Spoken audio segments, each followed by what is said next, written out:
লালি, এ লালি, এদিকে তাকা আমার দিকে। হ্যাঁ হ্যাঁ, তোকে তো ছোট থেকে বড় করলাম, কোনোদিনও ঘর থেকে বের করেছি? বের করি নাই।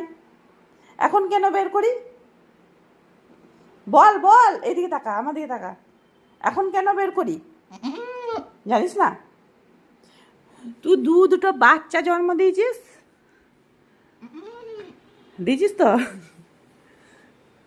কিছু মনে করিস না, বেদ্যর বাচ্চা জন্ম দিয়েছিস, যারা ঘরে ঢুকে জানটা জ্বালিয়ে দেয়। জ্বালাই কি না বল? তুই নিজে বল, দিয়ে টাকা জ্বালাই তো? হ্যাঁ লালি, সারা দে বলে দিচ্ছি, জ্বালাই তো? জ্বালাই কি জ্বালাই না বল? নিজের ছেলের সম্বন্ধে বলবি না? জ্বালাই তো? হ্যাঁ জ্বালাই। তাহলে তুই নিজে বল, আমি কি করে ওদেরকে ঘরে ঢুকতে দিই? ঢুকতে দেওয়া যাবে?